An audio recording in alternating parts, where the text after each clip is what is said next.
So my presentation today is called Difficult People and Difficult Conversations Are the Best Teachers.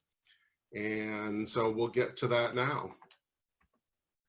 So first of all, I wanted to introduce myself. I didn't want to give you my credentials today. I rather wanted to focus on some things that are fun about me instead. I am an IRA manager with Unity House of Cayuga and Tompkins counties, and I work in Ithaca.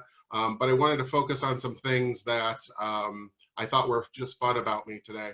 So one of the fun things is that I collect Caldecott and Newbery award-winning books. If you're not familiar, the Caldecott books are the books that are awarded the best prize for the best illustrations for the year. The Newbery Awards are those that are those that got the prize for the best juvenile literature. The award for Newbery started in the 20s, and the award for Caldecott started in the late 30s. And I have been pretty much my entire life collecting first editions and signed copies and that kind of thing. One of those is going to come through today in the presentation, but it works, so it's okay. I like to travel around the world and around the country. I just put on there that I spent 6 months living on Mount Pinatubo in the Philippines. I think it was pretty cool. So I just wanted to share that with everybody. And last thing is that my kids keep me super busy, and so does my job here at Unity House. But I also have this side gig as a DJ trivia host, just for fun, just something that that adds to me as a person. So I just wanted to establish a couple of ground rules for this presentation, which is this part of the conference today.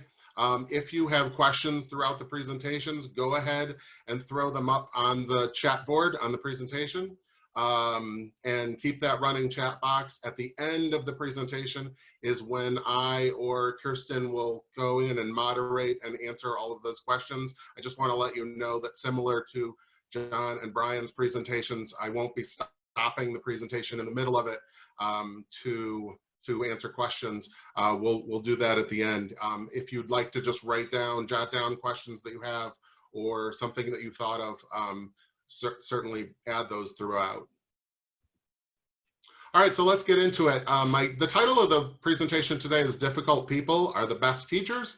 And I also add in there that we've got a big difference between the two parts of this presentation, difficult people and difficult conversations. So I'm going to be dissecting those a little bit more.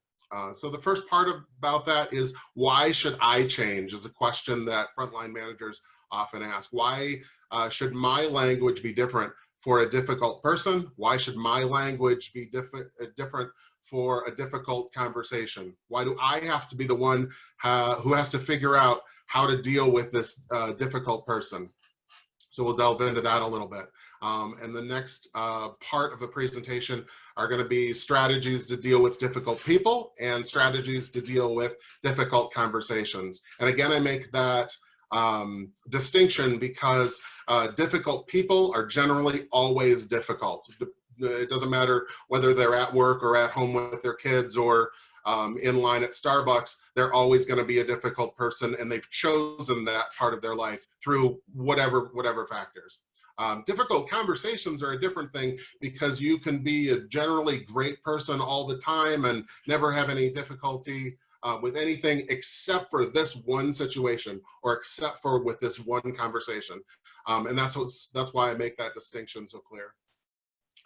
All of these things I consider opportunities for learning, opportunities for growth, and that's why the title of the presentation is that these are the best teachers for our life, because this is how we're going to learn, this is how we're going to grow, by having more of these difficult conversations, by having more of these interactions with difficult people. There's a little bit of time at the end for reflection on the things that we've talked about today, and questions and that kind of thing.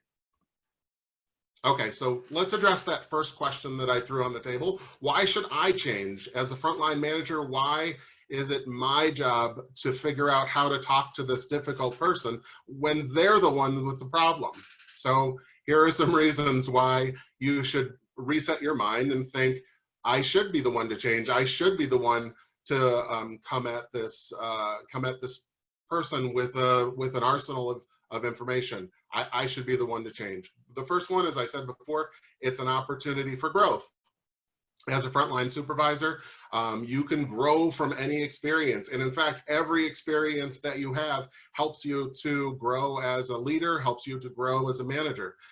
You should be embracing those, because the more of those you have, the more comfortable you'll be with them, the more armed you will be the next time, and the more opportunities that you'll have to to have that experience again, so that when you are confronted with a similar situation, you're able to draw on previous experience. I know it's hard knowing, oh, I've got this difficult person that's going to be coming into my office today. I know exactly how they're going to react to what I say.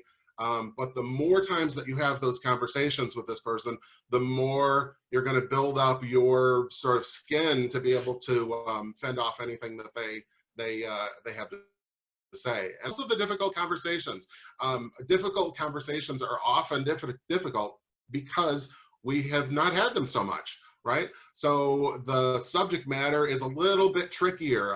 It's funny, we always, or I always think about having that initial conversation with your child when they come 11 or 12 years old, or possibly even younger, about the birds and the bees, and that might be a tricky conversation, maybe even more tricky these days, right? And yet, if you have had that conversation, by it's funny, you hear this adage that the first kid is always like pins and needles and who wants to say what, and the second kid you kind of get a routine, and by the third you're like, oh, this is how it goes. I'll just share it with you. So the more that we have those opportunities, the more comfortable we'll become. This goes along with it. We continue to be lifelong learners. Those who stop learning, stop leading. So if you have decided that you're going to rest on your laurels, you've had enough conversations for your life, and you can tackle any problem, you're probably not seeing the big picture, because there's gonna be another problem that comes up. There's gonna be a different personality type that comes up that you're going to have to work with. So, and then last, I think this is the biggest part of this, what's the end result? So the end result in your difficult conversations almost always is going to be that you want to change a behavior, right? You see something that's happening and you want to change it. You want for that person to change their behavior for the better. You want that person to do something that you weren't having them do. I mean, why have the conversation in the first place unless you want to change in that behavior? So if the goal is for you to change that behavior, then it makes sense for you to do everything you possibly can to be able to have the right conversation to change that behavior. I'll also add with that this important point, that when you have behaviors changed, you have less things to worry about, right? Your job is easier. You have fewer things to worry about. You have less anxiety in your life. I have a current supervisor who is great, who said to me one time when I was here until I think midnight one night trying to figure things out, he said to me, Kurt, why are you still at the residence until midnight? What's going on? And I explained, oh, I've got this in order, and I'm a brand new manager. I've got all these things that I'm working on, and this person isn't doing this. And he said to me, Kurt, as soon as 4 o'clock comes, I want you to put everything on the desk and go home and separate it all, and then come back to it tomorrow, because it'll still be there. It'll still be there tomorrow. And that made me think about my previous profession. As Lynn said in the introduction, I was a teacher and a principal and a curriculum director for several years before jumping into this field. And as a teacher, I'm sure you all have friends that are teachers. As a teacher, I would come home with a briefcase or a backpack full of stuff. Papers to grade and tests to grade and incident reports and all that kind of thing. So anytime I was in education, I would always bring all that stuff home and then have 2, 3, 5 hours worth of work to do when I got home. And in this position, I just assumed that that's what I was going to be doing as well, that I would still have all of these things that I would have to be doing. This supervisor said this to me, and a while ago and said, just leave it all. It's going to be there tomorrow. And there's no earth-shattering thing that you can do between 4 o'clock today and 8 o'clock tomorrow morning that's going to change any of that. And as soon as I started adopting that, I just lived a much simpler life, and a life with so much less anxiety and so much things to carry. This next piece is a little story, and it's about carrying things that I want to share with you. So I told you that I collected famous books that won awards for the Caldecott Medal. The book that's on the screen now, or the illustration from the book that's on the screen now, is a book called Zen Shorts, and it's by John Muth. And this is a story about some Japanese parables, and what kind of life lessons they teach. It's really cute. It's about a panda named Stillwater who works with 3 kids, and I just want to share one of the stories from that. And it's about carrying things. So this one's called A Heavy Load. And it goes like this. 2 traveling monks reached a town where there was a young woman waiting to step out of her sedan chair. The rains had made deep puddles, and she couldn't step across without spoiling her silken robes. She stood there looking very cross and impatient. She was scolding her attendants. They had nowhere to place the packages they held for her, so they couldn't help her across the puddle. So the younger of the 2 monks noticed the woman, said nothing, and walked by. The older monk quickly picked her up, put her on his back, transported her across the river, and put her down on the other side. She didn't thank the older monk. She just shoved him out of the way and then departed. So as they continued on their way, the young monk was brooding and preoccupied. Several hours went by, and unable to hold his silence any longer, he spoke out. He said, "That woman back there, she was very selfish and rude. You picked her up, put her on your back, and carried her. And then she didn't even thank you." And the older monk replied, "I set that woman down hours ago. Why are you still carrying her?" I really like that story, and it kind of goes into explaining a little bit how we sometimes can carry things that there's absolutely no reason to carry. Okay, so the content of this conversation today, or this presentation today, is difficult people versus difficult conversations. And I've, like I said, dissected this into those 2 parts. And so we'll start with difficult people.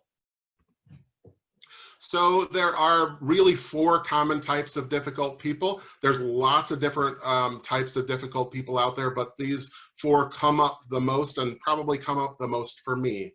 And those I categorize as downers, one-ups, yes people, and tanks. And so we'll go into each one a little bit here.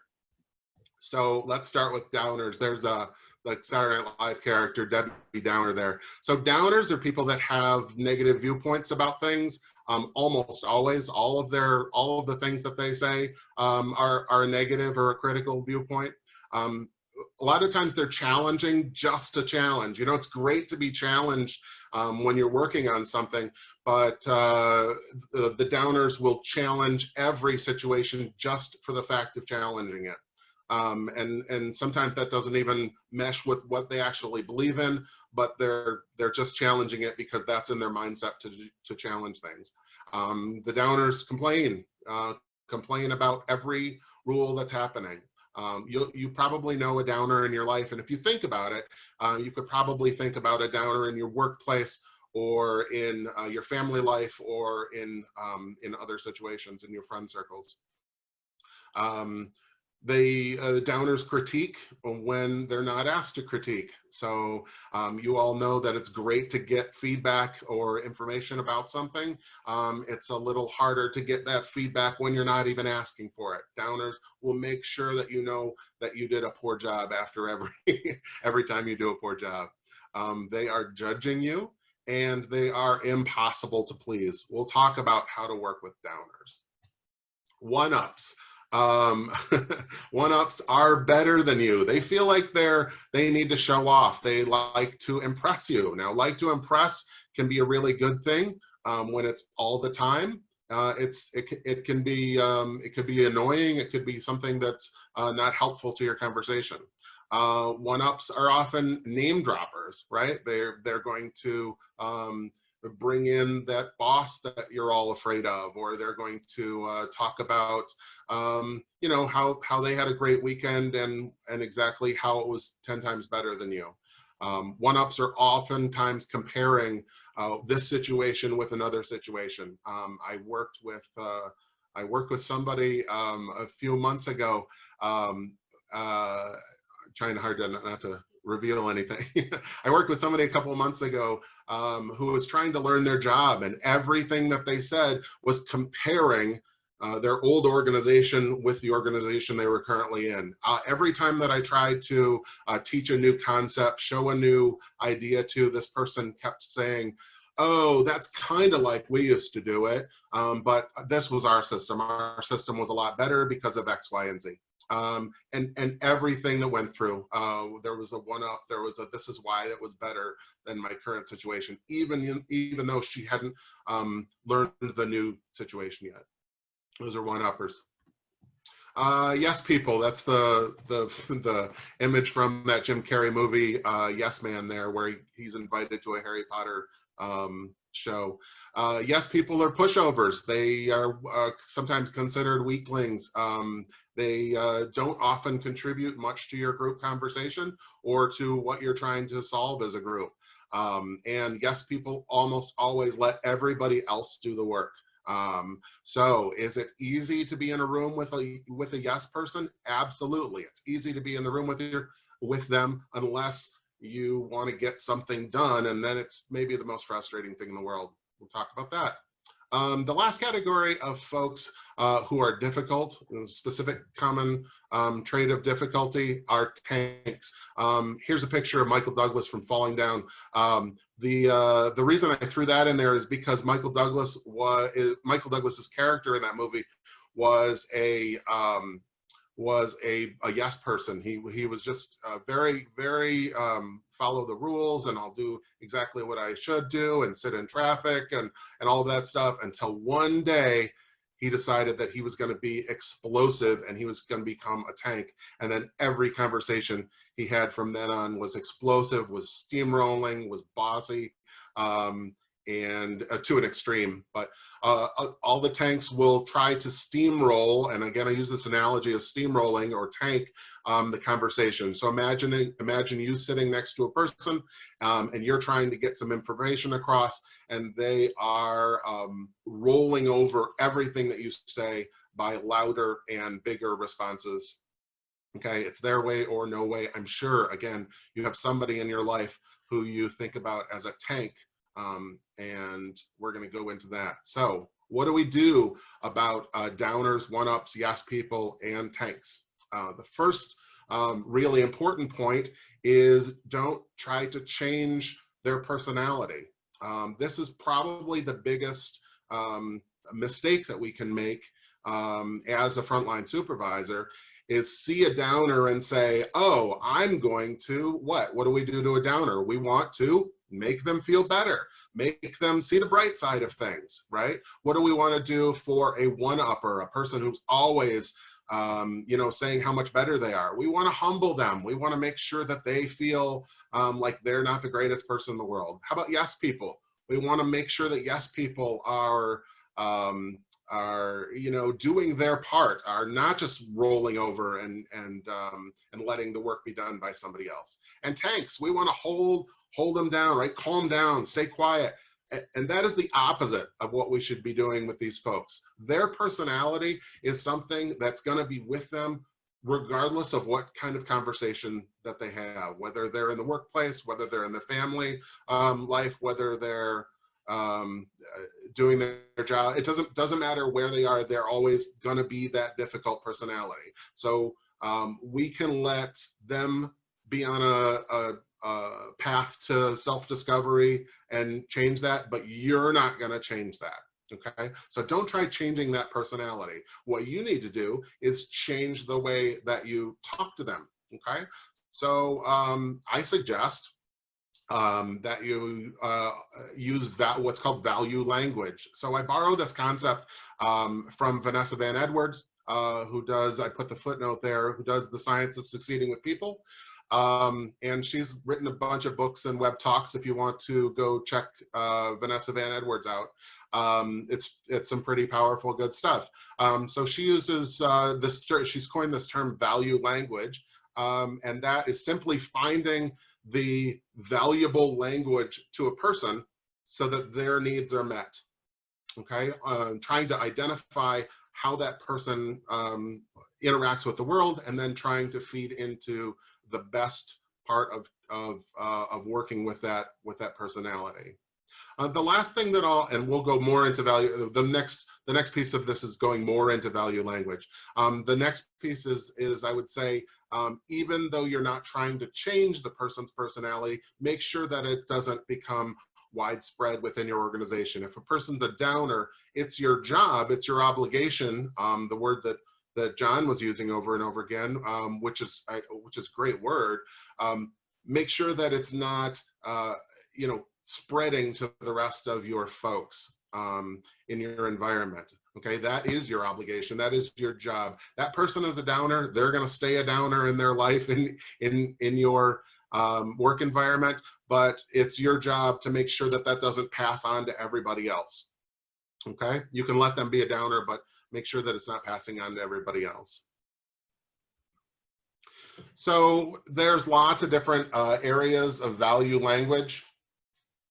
And I wanted to go into some of the pieces of value language. Now so value language, again, what drives somebody to make their life choices, what drives somebody to work the way that they work, or parent the way that they parent. This is their value language. There's lots of different types that I put up on the screen there. And I wanted to go into some of these because remember, when you try to figure out what somebody's wants and what somebody's needs are, it's easier to get to your end, which is changing that behavior. All right. So the first value language up there is image. Some people are motivated by strictly outside appearances. They spend most of their time prepping themselves, making themselves look better, and I mean that in two ways: not only aesthetically pleasing, but also make themselves look better in a better light, make themselves boost themselves up a little bit better. This is their value. I should add at this point, it might have a negative connotation, especially after jumping from the word difficult to everything. These are not necessarily negative things. Value language is simply what you value, things that you value or ways that you value and learn. So these don't have to necessarily be negative. They definitely are the springboard from which you can figure out what somebody needs or wants. So image. Money is another one. A lot of people are motivated by money, very clearly. Oftentimes when we ask our DSPs what kinds of things they would be more inclined to do, money is the first thing that they say. Boy, it would be so much better if I got another $1.50 an hour. Money certainly is a motivator for a lot of things. Power is another one. Some people are motivated by power, having that control over an environment, having the feeling that you have not necessarily leadership, but that you have the power to make changes in a workplace. Fame is another area. So it sounds kind of funny, who wants fame in the area of human services?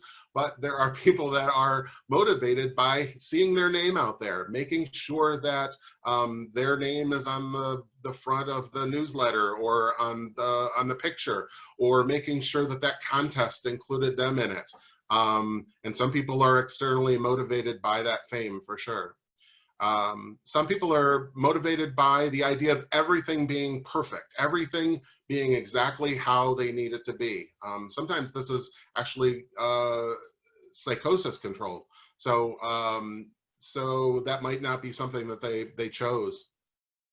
Some people are motivated by knowledge, by getting more knowledge into their life, or on the negative side of that, some people are motivated by knowing a little bit about everything. So think about that conversation that you're having with somebody at dinner, and they mention that obscure news article and their opinion on it. Some people really want to have every bit of every fact of something before they're able to come to the table. Again, knowledge can be a very good value language. It can be something that gets overpowering and becomes annoying and becomes a reason for difficulty. Some people are spurred by experience, by having lots of times that they've gone through the same process or different process. Maybe they tell you what experiences they've had a lot. Maybe they keep on having these more richer experiences than you. That's the difficult side of that.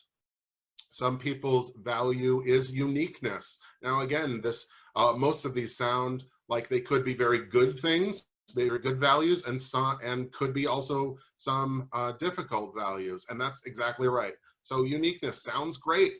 Uniqueness also could be interpreted as being a radical, breaking the rules, trying to dance to a different beat or a different drummer or whatever the phrase is. So that value in being unique, being your own person, can be great in an environment, can also have the opposite approach when you are all as a team trying to get something done.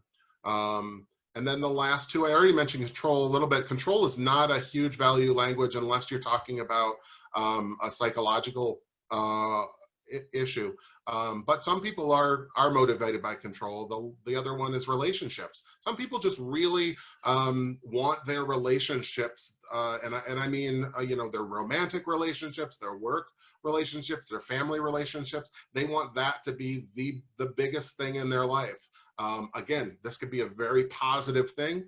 Them looking for that. They could also put more faith in how many Facebook friends they have, and the fact that they're linked to 3,800 links on LinkedIn. That can go the wrong way. So knowing somebody's value language, knowing the things that somebody wants or needs is also helpful to go into that conversation. Okay, so when working with all types of difficult people, just to summarize, the first thing is for you to identify which type they are. They might not fall into one of those 4 types that I covered, but it's good for you to know, especially if you're working with this, for instance, DSP over and over again, what type of personality they are, or if they fall into one of those categories, knowing what it is. Why does it help to know what it is? Because the more times you go into that conversation, the more times you're armed with what to expect, right? I was listening to a colleague a couple of weeks ago who said, oh, I'm just dreading this conversation. I have to do an annual review with this person, and they just push over everything. They fall into that tank category. They push through everything, and I don't even know if they get it at the end. Well, it's helpful to know that going in, because you want to really focus on maybe 1 or 2 specific points that you're going to make sure that you highlight, that you want to drive home, and write it down and share it with that person. Maybe that's all you want to accomplish in that meeting and not focus on anything else, so you're guaranteed not to get steamrolled over everything else.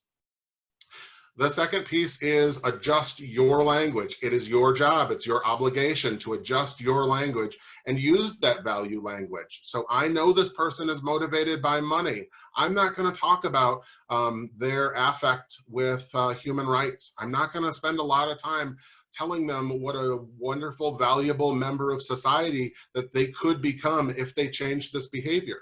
Okay, if I have the ability to change their money, I could do that. But if that's not on the table, and knowing that money is the only thing that's motivating them to do better, and I can't change that, then I'm not going to spend much of my time. That's just a waste of my time talking about how much better their relationships will be, or how much care they will be, to see how that that would change the way that you structure the conversation.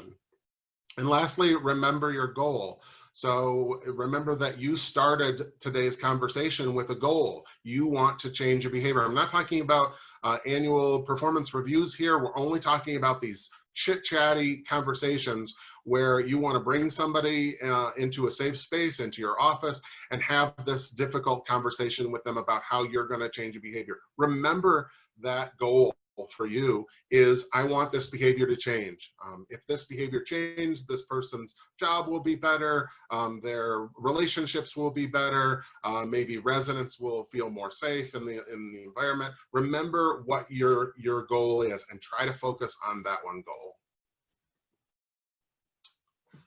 Okay, so the second piece, just let me back up a little bit. So difficult people, we talked about those different categories of difficult people. I guess I asked this to the community. Are you a difficult person, or can you be a difficult person? And then I break it down further and say, can you be a difficult person? Are you a difficult person all the time, or is it situational? Is it depending on the relationship that you're in? Is it depending on the place that you're in? Are you really difficult in line at airport security when you've been in line for an hour and a half? I think most people can get a little difficult when they're in airport security line for an hour and a half. So remember to disassociate between this person is being difficult for this little amount of time, to this person is always difficult in every situation that they go into, right? So make sure you have that distinction. Okay, and again, your goal. What is your goal? You want to stop that unwanted behavior. I put it in such simple terms as the dog destroying the teddy bear, because that's really what it is. And it's hard to take away that human side of it, but the reason why you're having this conversation about this person's attendance, about this person wearing sandals to work, about this person saying swear words in front of residents, whatever that happens to be, is you want that behavior to change, right? You want that DSP or whoever you're leading to change that unwanted behavior, or to replace it with a better behavior. So remember that goal when you're talking. You don't want to change the person altogether as their personality. You're not going to be able to. So focus on the one goal that you brought to the table. The second part of my presentation today focuses on those difficult conversations. So we spent, half the time or so talking about difficult people and some different difficult people types. This part of the presentation is all about those difficult conversations to have and some tools to put in your arsenal about that. So there's several different types of difficult conversations. And I just put 3 of them here. Why might you be having a difficult conversation that you're thinking of? Well, it might be difficult because it's gonna be a confrontation, right? And these confrontations are gonna have to happen. And when I say they have to happen, I mean that you are the frontline supervisor. That's why you're here today. So you're going to have these confrontations. The whole point of this confrontation, or the whole point of this difficult conversation, is again to change a behavior that you need to have changed. So it's gonna have to happen. That's something to remember. It's again an obligation for you. Maybe it's a repeated behavior, and the more a behavior repeats, the more likely it is to continue repeating without being taken care of. So really quick example there. I had a DSP about 1.5 years ago drive to work, and in the back of the person's pickup truck, there were several bottles that they were going to bring to recycling. So that's great. That's a really benign kind of thing that that I'm sure is in the person's just not even on the person's mind, just I'm going to throw these bottles in my truck to take them to recycling. Several of those bottles happen to be beer bottles. Now, my reaction to that is this DSP has a truck parked in my IRA's driveway, and it has beer bottles in the back. What kind of message could that be sending my residents who look down and see? I'm sure that this person didn't drink all of these beer bottles on the way to work. We'd be having a different conversation. I'm sure that this person didn't drink them all last night, at least I hope, before they came in for work this day. But it can still send a perception to my residents. So I wanted to, as soon as I saw that, go to that employee, bring them to the side and say, you probably didn't realize this, but you have a bunch of empty beer bottles in the back. Of course, this person's response is, oh yeah, those are for recycling. I'm taking them to recycling tonight. And my response is, that's great. I'm sure recycling is a great thing for you. I want to encourage that. Make sure that the bottles can't be seen. Maybe use a black bag so they can't be seen. Maybe pick them up after work. I don't want to see empty beer bottles in the back of your pickup truck. It's a poor perception. Okay, so you know why we're having this conversation. Now, from that point forward, did it happen again? Yeah, it happened again. Okay. And I addressed it again, and then it didn't happen again. Could it have gone on? Could it have been repeated behavior? Of course. This person took recycling every week. They would have just kept doing it every week. And if I just watched those beer bottles every week and thought to myself, oh, I really should confront this person, but God, I hate confrontation, then it would never get my goal, which is to change that behavior. So repeated behavior, stop it before it starts getting bigger and getting out of hand. The other risk there, and that's the last piece of this, is it's a setup for risk for your environment. The risk that you have in not having that confrontation or that difficult conversation is that this behavior will repeat, and that you'll have some backing before it repeats.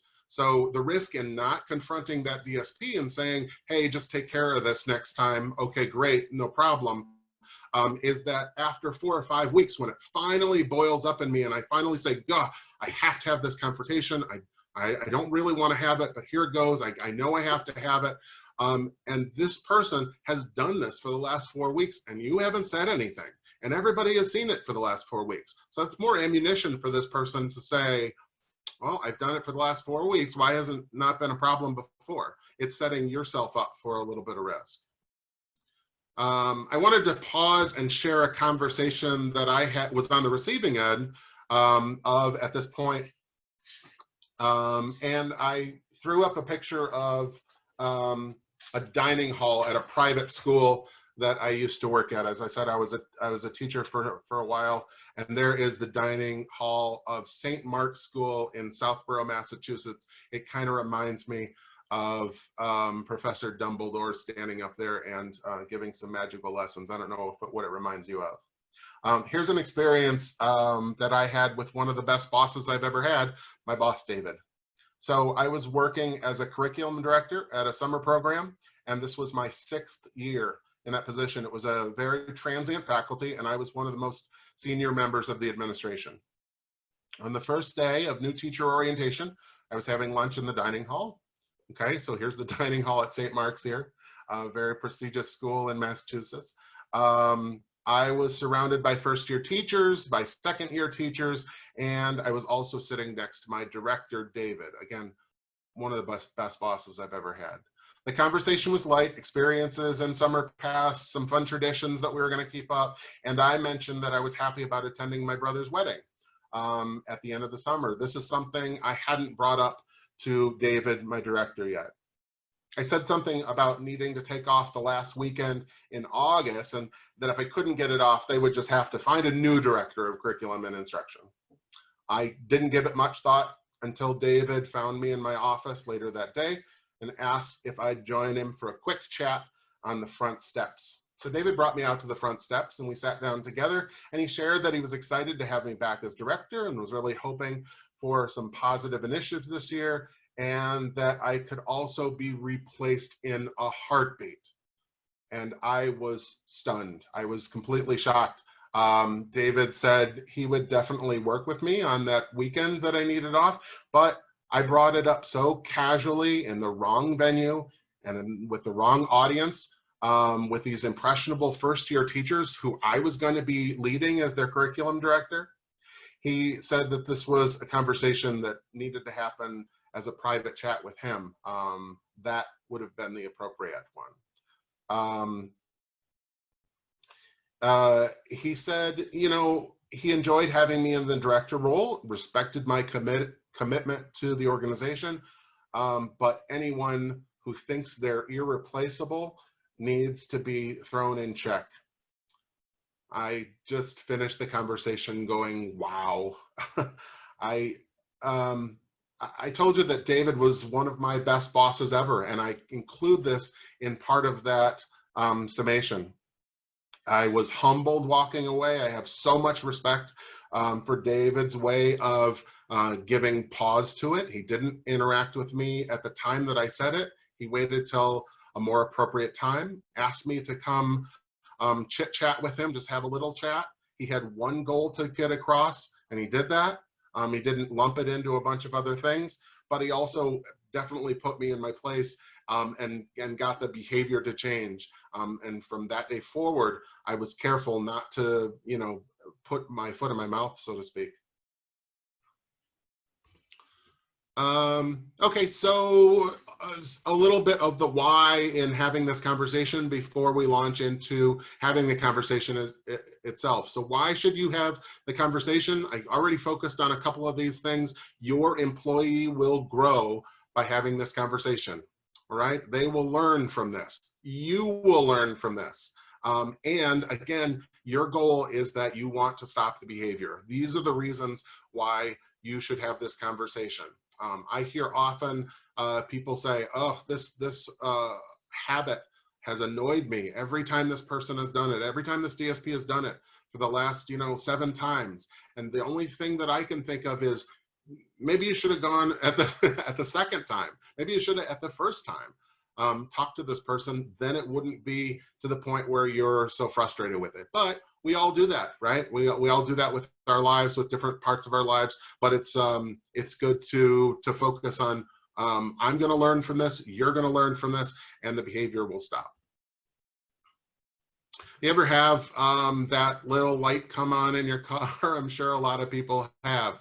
Or that little sound in your car where you're driving down the street and you go, oh, I hope that's not anything bigger. And then you drive on for a little bit more and you think, oh, that sounds bigger, but again, I don't have the money to replace it or anything. And then what happens if you let an engine light on for 6 months, or you let that sound get bigger and bigger and bigger, right?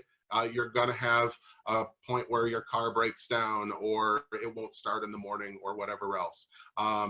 So my advice to you is find out why that engine light is on. You might not have the money to fix it right now, but you'll know what's going on so that you can plan for that in the future, right? Take care of that little rattle. And again, the analogy is as soon as I see that beer bottle in the back of the truck, I'm gonna focus on it and talk to that person right then and there so that problem can be fixed. They didn't get it after the first conversation, and we had to come back to a second conversation, and that's okay, as long as you also addressed it at that point. From then on, I never saw that problem again. That's just one example, but so I encourage you to find out why that engine light is on. Don't let it go to a problem. Just brief side note, I had a friend, Carolyn, who had the engine light in her car on so long that she took a piece of duct tape and put it over the light on the dashboard so she didn't have to look at it being on so long anymore. I don't suggest that at all.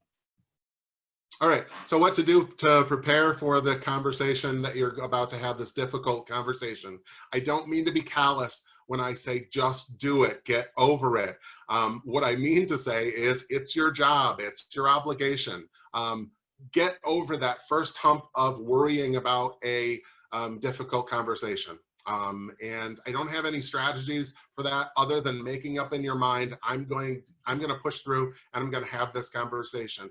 Again, it's often times that we have more anxiety about thinking about that conversation that you're going to have, planning for that conversation that you have, that you're going to have, rather than just having the conversation. Just do it. Have the conversation. With the other points that I'll share in here, it's really not that bad. Why are you having a conversation? Well, remember, the concern is valid. You wouldn't be having the conversation if the concern wasn't valid. If the concern isn't valid, don't have the conversation, right? But you're trying to change something for the better of your organization, for whatever you're trying to change. Remember that that concern is valid going in. Don't second guess it.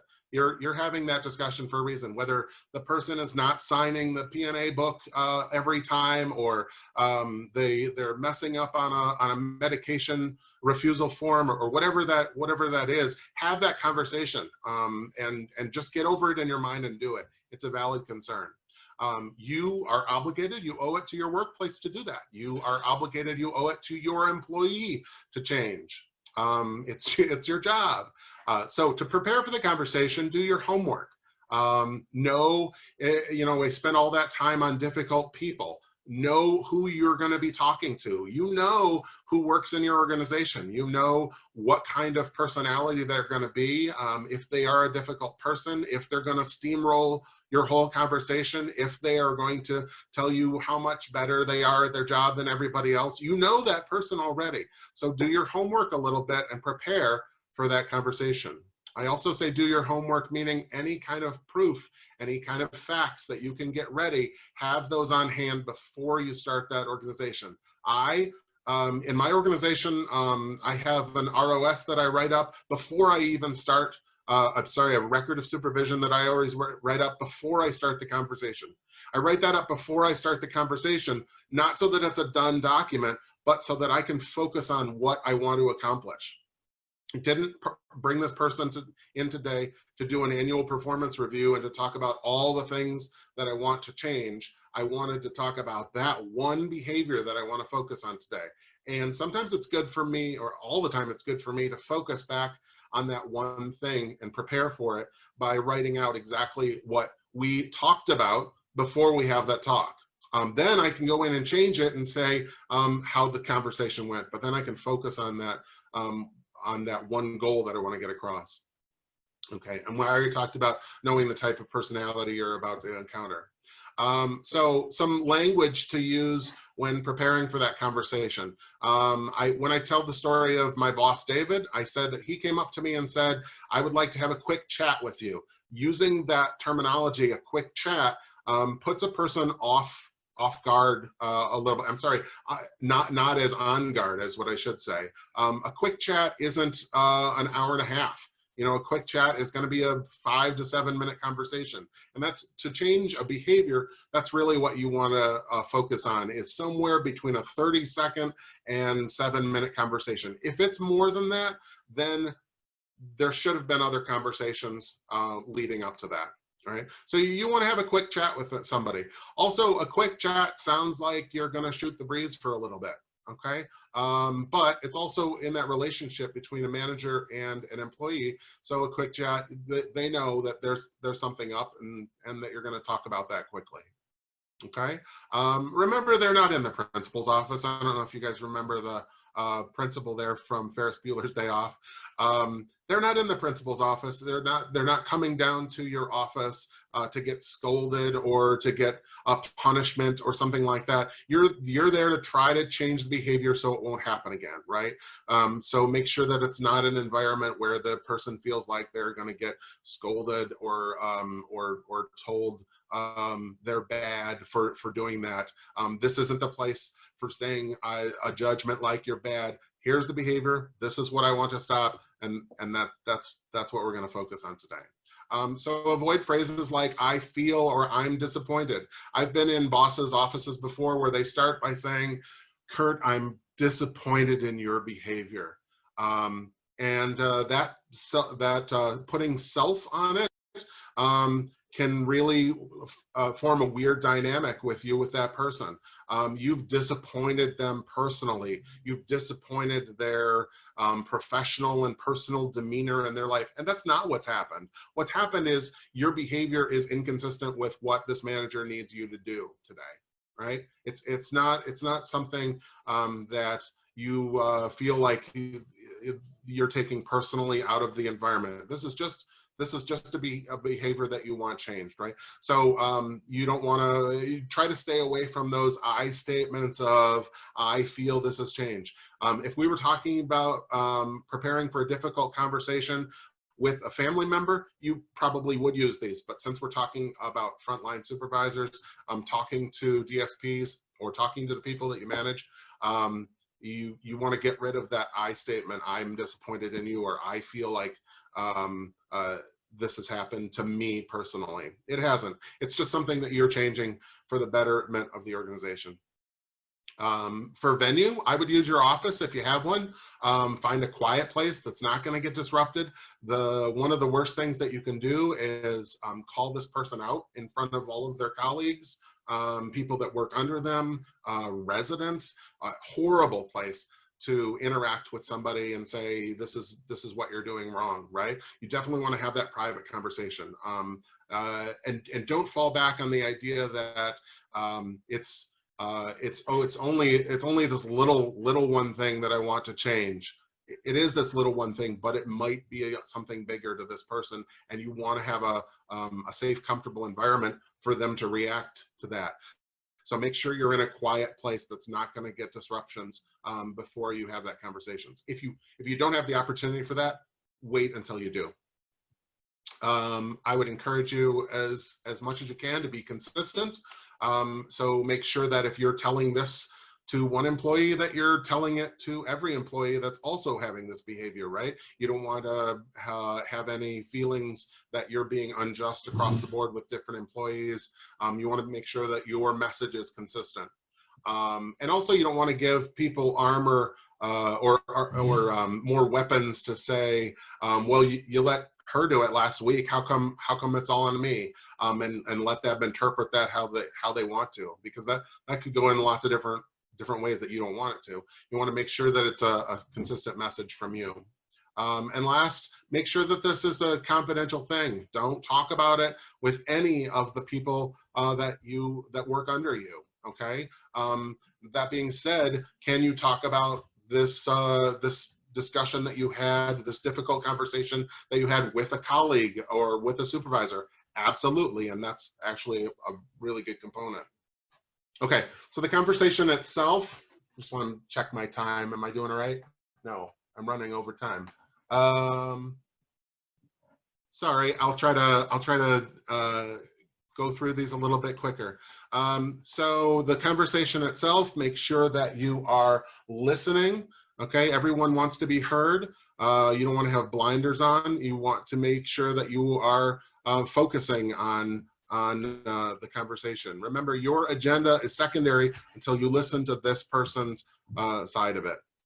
Make sure you listen first. Make sure that you stay calm. That calming exercises that John did with us was great. Make sure you do something like that before you have the conversation, so you're in a calm space to that. Monitor your breathing. It's important to listen, to be silent, okay, and don't judge the situation. Skipping through these kind of quickly because I didn't realize I was off on time. Make sure that you reflect respect. Show respect for the person you're talking to. You will, odds are you'll get a reflection of respect back. You might not, but still maintain a respectful conversation. And use that value language. What does this person need? Are the needs of this person hidden, or are they clear? You might have to ask what this person needs out of the conversation. A note about humor and sarcasm. Know your person for adding humor to the conversation. Humor can be a great thing as long as it's appropriate humor for the workplace.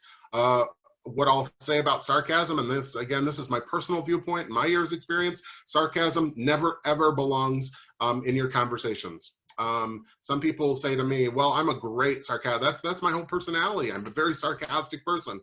That's great for your personal life. Get it out of the workplace. I don't think sarcasm belongs in the workplace at all. During your conversation, make sure that you don't demand compliance. Saying words like calm down or keep quiet, that doesn't help. That actually usually has the opposite effect. That usually gets the person more excited about something, gets them more agitated about something. So instead of saying something like that, well, what here's making you upset? How can I make this conversation a little bit more productive?